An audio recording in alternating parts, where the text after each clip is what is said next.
Salam.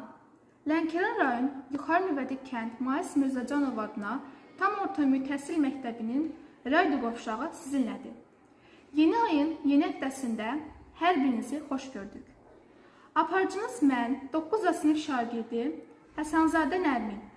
Mövzumuz mülkü aviasiya işçilərinin peşə bayramının yaranma tarixi ilə təsadüf edir.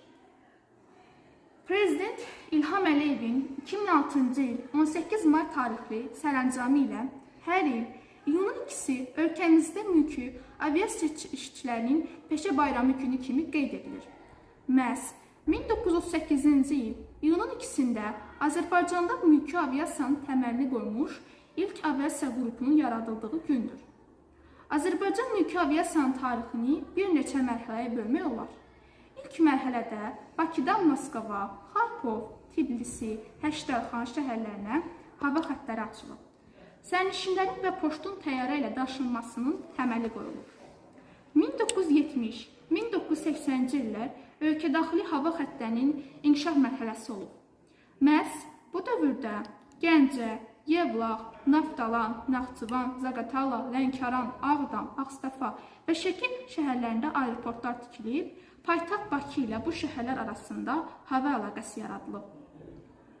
20-ci əsrin 90-cı illərinin əvvəllərində milli müstəqilliyini bərpa etmiş Azərbaycanın mülki aviasiyasında onun inkişafında yaranmış boşluq ümummillidir Heydər Əliyevin hakimiyyətə qayıdışından sonra aradan qaldırılıb.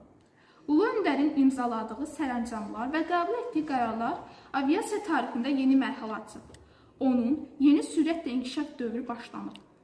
Mülki aviasiya böyük investisiyalar qoyulub və bunun nəticəsində müasir tələblərə cavab verən yeni təyyarələr, texniki avadanlıqlar alınaraq respublikaya gətirilib. Ölkədə 7 aeroport tikilib, onların 6-sı beynəlxalq aeroportdur.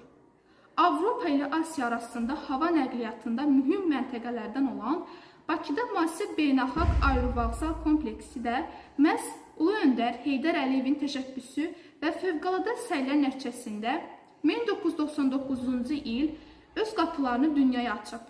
Bir il sonra isə Bakı Hava Limanı ilə ilk Boeing təyyarəsi enib. 2004-cü ildə bu hava limanı Heydər Əliyev Beynəlxalq Aeroport adı ilə aviasiya tariximizə düşüb. Dünyada belə aeroportların sayı təqribən 10-a yaxındır. Onlardan biri də Heydər Əliyev aeroportudur. Aeroport inqilabi müasirləşdirilmə nəticəsində post-sovet məkanında və Şərqi Avropa ölkələrində bir nömrəli aeroport hesab olunur. Peşəkar milli kadrlar olan tələbat nəzərə alınaraq 1992-ci ildə Azərbaycan Milli Aviasiya Akademiyası yaradılıb. Yerli kadrların yetişməsində onun əvəzsiz rolu var.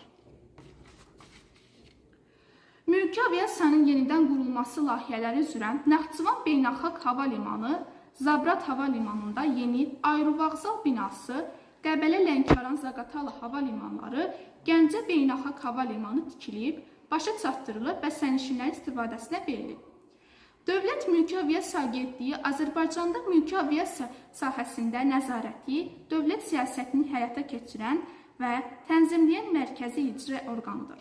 O, mülki aviasiya sahəsində dövlət siyasətinin formalaşmasında iştirak edir və bu siyasətin həyata keçirilməsini təmin edir, həmçinin mülki hava gəmilərinin təhlükəsiz uçuşu, aviasiya təhlükəsizliyi və ətraf mühitin qorunmasına nəzarəti təmin edir. Bundan başqa, Dövlət Mülki Aviasiya Agentliyi mülki hava gəmilərinin uçuşa yararlılığının təmin edilməsi üzrə vahid dövlət siyasətini, aviasiya texnikası və avadanlığı daxil olmaqla Azərbaycan Respublikasının bütün mülki aviasiya subyektlərinin milli və beynəlxalq tələblərə uyğun olaraq icbari sertifikatlaşdırılması həyata keçirir. Agentlik hava məkanında istifadəni tənzimləyən qaydaların, Azərbaycan Respublikasının hava məkanında mülki hava gəmilərinin uçuş qaydalarının və digər normativ hüquq aktlarının hazırlanmasında iştirak edir, həmçinin xarici dövlətlərin hava gəmilərinə Azərbaycan Respublikasının mülki aviasiya hava limanları uçuşları yerinə yetirmək üçün icazələr verir, Azərbaycan Respublikası mülki aviasiya subyektlərinin fəaliyyətinin müfəttiş yoxlamalarını həyata keçirir, aviadaşımaların bazarını rəqabət əsasında formalaşdırır, mülki hava gəmiləri ilə baş vermiş aviasiya hadisələrinin araşdırılmasında iştirak edir və mülki aviasiya sahəsi üzrə qanunvericilik aktlarının layihələrinə dair rəy verir. Azərbaycanın mülki aviasiya Beynəlxalq Mülki Aviasiya Təşkilatının standartlarına tamamilə cavab verir. Azərbaycan Hava Yolları Azal Mülki Aviasiyanın ən nüfuzlu assosiasiyası Beynəlxalq Hava Nəqliyyatının Assosiasiyasının üzvüdür. Bu tipli təyyarələr uzaq Amerika qitəsinə, Cənub-Şərqi Asiya və Avropanın bir sıra ölkələrinə yüksək komfortlu və təhlükəsiz uçuşda həyata keçirmək mümkündür. Qeyd etmək yerinə düşər ki, bugün təkcə Bakıda deyil, həm də Gəncədə, Lənkəran, Qəbələ və Naxçıvan hava limanları da müxtəlif istiqamətlərə beynəlxalq uçuşlar həyata keçirilir. Azərbaycan Hava Yollarının ümumi marşrut şəbəkəsi 25 ölkədə 40 istiqamətdən ibarətdir.